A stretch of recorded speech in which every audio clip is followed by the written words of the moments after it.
So this will probably be the last thing we'll talk about with the Chappelle thing. But this one, so this week, all the people went to Netflix to protest and all this stuff happened since we recorded our last episode, right? But we know Vito and Dick Masterson. Mm-hmm.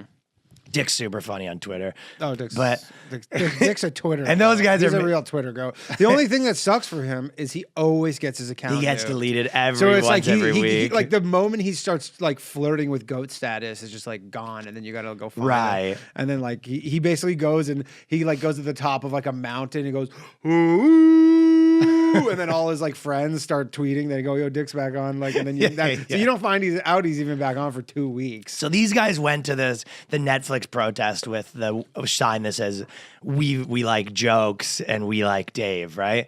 And also, just a small thing, it is pretty funny, the idea that a lot of the Netflix employees that went to complain, they'd never had been to the office yet. Yeah, that was actually, I was going to say that too. By far one of the funniest parts. They were working from home when they got the job. So this is the first time they went to their office to walk protest. Out. They went back in to walk out, and they go, do we like go back in? They probably went. They're like, you know what? I got. Do we have to actually go in for a second? Does it count as like a proper walkout? Is it a proper walkout if we just start out? I think those guys are going to get paid. By the way, they're what? So who's going to get paid? Dick and Vito. So basically, what happened? They went there with the sign that said "We are jokes." People like, you know, all of the protesters flipped out on them and stuff like that. Ripped the guy's sign down. There's lots of videos of this on Twitter, but they ripped the guy's "We got jokes" sign down, and then he was just holding the broomstick, and they go, "He's got a weapon! Yeah. He's got a weapon!" Which it's so funny because it's like these are the people that were protesting the cops before, being like, "Hey, they'll shoot unarmed people." Absolutely. And now they're like, "Hey, if there's a cop around, shoot him." Shoot him. Essentially. Not to mention, you're like, why wasn't his broomstick with a piece of paper attached to it also a weapon? Like, I love how like a piece of paper attached to a broomstick. You go, nothing threatening there. The moment the paper comes off, you're like, whoa, buddy, I don't like this. And then Dick Masterson was like, he was,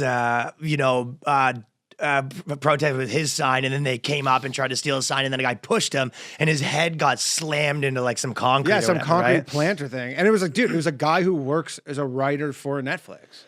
That's the thing. These were all like employees. That's the crazy part, that they're not. It's not just some guy that worked there. This is a person that, yeah. And again, like 0% chance that guy loses his job. Right. Whereas like in any other scenario where it's like if fucking Dick or whatever, I mean, I guess it would be the other way around, but it's like, you know, in any other scenario where it's like someone's assaulting someone and it's like a Netflix employee, but it was like, you know, assaulted like a Black Lives Matter protester, they'd be like, oh yeah, can you imagine? You're fucking fired and you're never working on anything ever again. You're done, but you go fucking get a job in McDonald's if you're lucky. Well, I would love the idea that like I was even thinking about doing a sketch. And they found him too. They found out this guy. Yeah, no, and nothing's gonna happen. But if you did, like if other companies had employees like Netflix, like you're just outside the building, being like, you know, you're in the job interview, being like, what do you sell? And you go, we sell mainly wrenches. It's like this is our best seller, and then like, yeah, I'll be protesting that one. Don't like that wrench. Like you're protesting what business would you be outside the business protesting their number one best selling product? Like running an entertainment company is just such a nightmare. But I love the idea of you being at an interview for that stuff. It's like even an interview for comedy on Netflix, be like, yeah, I want to work in like comedy. Like, what are your qualifications? Hate comedy. What do you think about? What are your favorite comedians? Like, what do you think of like Burr, Louis, misogynist, not funny, not funny. What about Hannah Gatsby? Brilliant. What do you think about fucking Richard Pryor, like racist, sexist? What do you think about Sam Kinison? Probably the worst ever. Dice Clay. I can't even believe you brought that up. And you go, yeah, you have a good future in the fucking comedy department. I mean, maybe they do, you know, in this backwards world. Like we fucking saw, I sent that to you, but like CBC in Canada was like, did this thing on this. And then they go, we're going to interview 2 like comedy experts. And it was like this one girl who's like, said she did open mics for a She was an couple weeks. open micer for like, I don't know, a month in Toronto. And then some other guy who comedy experts who was like not, and they gave them 15 minutes. It was that seemed like a long segment. 15-minute segment. You're so right. I didn't even think of that. Dude, I sent it to our buddy Aaron. He goes, I can't believe that was 15 minutes. That didn't even cross my mind. You're right. Those are usually like, dude, get your 2 sound bites in. They did a podcast on the news. The special is 1 hour. They did the Chappelle's specials 1 hour. They talked about it on fucking the news for 15 I couldn't minutes. watch that full thing. You give me the Coles notes. What were they saying? That it's. I didn't even watch the whole thing either. I was like, I watched Yeah, 6 I minutes can't of it, watch and I was that. like, this is ridiculous. They go, hey, bet you- punching down, and the guy's like, I guess he's. I don't know if he's a guy because I think he said he's trans, but he might be like non-binary or whatever. But he goes, he's like, I'm trans, but I'm also black. So what? And I was like, I don't know. I'll tell you what I got from that without watching it more than 35 seconds is that they used all the words. Yeah. Oh, big time. All I can tell you about that segment is they used all the words. That you heard the word intersectional a lot of times. You heard the word power dynamics. You heard the word, but it is sort of funny. That thing too, because it's like the white reporter dude who's like, it was his segment. I know. He's old, so you could tell he's basically like I'm quitting soon. no, he's the buddy cop. He's like the cop movie guy. He goes like, I fucking got two more weeks to retirement. Yeah, that's what I mean. He goes, goes, I'm getting too old for this shit. Yeah, he's getting too old for this shit, but he goes, fuck, I just got to get that pension. That is so funny because you're right. That guy. Especially CBC, that's a government job. Like, that's a fat pension. Totally. And you're not leaving early. Like, you're waiting that out. So you go, okay. Like, and you know the climate of CBC. You've been a newsman forever. Dude, he used to fucking cover, like, you know...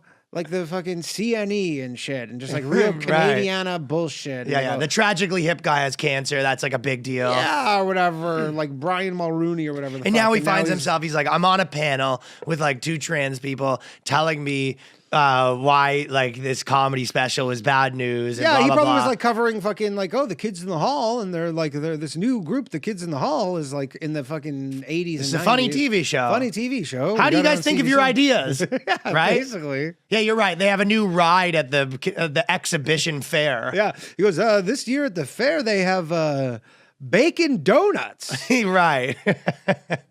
I don't know that guy's. Maybe that guy was involved in news or whatever, but still. I mean, he works at he's a white guy who works at the CBC. He didn't get hired recently.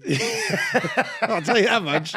Like, that's a legacy guy right there. I will tell you. I will also tell you that much. That was not a hot new hire. No, that is not a new hire. Old white guy at the CBC. That guy has been around since they had fucking like Hockey Night in Canada with the old song. This is correct. Yeah. But the craziest part of this whole thing is, so these guys, they went out and whatever, like it was funny and all this stuff. But the crazy part was how much of Liar's news media is, where they picked a photo. So he was Vito's standing there and he was like, jokes are funny. What's the deal? And they're yelling and screaming at him, right? And he's like smiling and laughing. Mm-hmm. And then they picked a photo of him where he looks like he's not smiling and laughing. Yep. So they found the one like freeze frame where he looks like he's yelling and screaming. He had the thing, and then he had this one where he had his arms out or whatever, and they were all yelling. Yeah, but he's like joking. And then it says comedian and videographer Vito Gasualdi. Yeah, I think stupid Italian name. Gasaldi screams profanities as he engages with peaceful protesters, begging him to leave.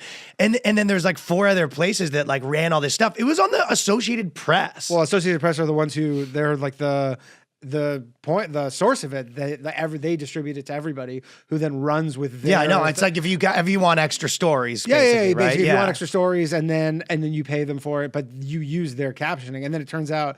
He was peaceful. He shouts at people. But also, they were the ones who were not peaceful, and they were the ones that were swearing. Yeah, and they were calling him. They go, "Repent, motherfucker!"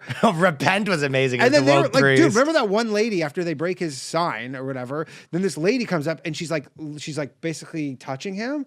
I'm just like, imagine how that lady would feel if Vito started unwantingly touching her. Yeah. Like literally walking up into her personal space and touching her.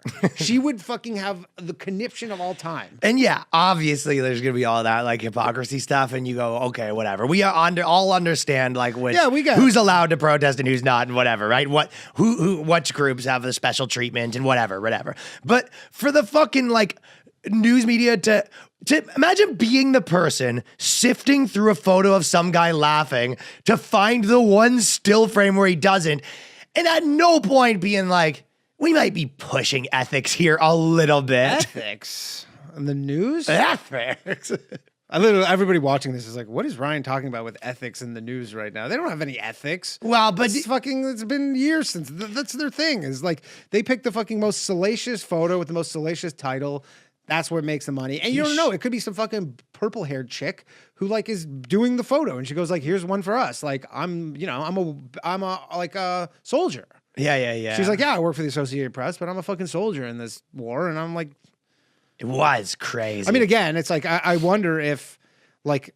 He definitely has a suit against, I don't know if it's Netflix, Associated Press. I don't know how like libel stuff works in this country, but that's a basic, like, it seems like a pretty basic libel thing. Cause they're like, you watch the video well, that the reason is because it's Netflix, I guess, right? It's one thing if it was just the person on their own time, but it was like the employee and it was like kind of like a sanctioned protest. It was a sanctioned protest. It was on their property. Right. That's what I mean. We'll see what kind of happens. I mean, the funny thing too would be if just like the two of them get so much money, they go, fuck this YouTube shit. We're out. We're going to Hawaii. Yeah. Well, how about a words or violence sketch where some guy comes into the hospital? He's like on a stretcher. He's screaming. He goes, "Ah, what happened? I watched the Chappelle special." Yeah. The words were so violent. They're like fucking doing CPR on him as the thing's moving. Yeah. Like they're. Well, 10 shows. And then they released all the articles. There was like 10 shows they should make instead of Dave Chappelle's, blah, blah. And it would be like, how about I make a show about a woman who kicks ass? Well, yeah, there was we saw two mothers start a bakery that takes down Amazon. We saw the one article that was what was it? Fucking like 7. Here's 7 trans comedians who are literally all funnier than Dave Chappelle. Yeah, okay. and then the thing is, so Chappelle yesterday put out his little video from a set, and he goes, yeah, I'll meet with them or whatever. But then this caused this whole stir because he goes, one, it's like, you got to do it wherever I say. And then this thing was, and y'all have to admit Hannah Gadsby's not funny. And then Hannah Gadsby starts trending on Twitter because of Chappelle. I said that in my special that I just recorded this weekend. I said I was doing the trans joke, and I was like, and you got to do the trans jokes. That's the only way to get any press. But it's like well, obviously you'd have to talk about trans stuff. That's the only way for anyone to care about your special. But anyways, whatever. It's like, this is how dishonest these journalists have been doing, and they've been doing this shit forever. Which is why the fucking audacity for any of these people to give you like a moral fucking scolding on anything, like just the history's most dishonest people. But this is the episode Ryan gets red pilled on the media. Ryan just fucking took the red pill on the media. He goes, these dishonest journos. Fuck you. Ryan's gonna start fake news. No, my point is that the fact that like you can morally scold someone while simultaneously like doing that. Oh yeah, the whole thing is fucking ludicrous. And again, what I said at the beginning, this is not doing trans people any benefit. No, they all seem just like hysterical. Because the thing is, all this stuff always makes them seem like crazy and hysterical. Like it, even if they have like maybe some point, it gets so blown out of proportion that it ends up making them just look bad. And then regular people are like, "Oh wow, like this is what an overreaction." Yeah.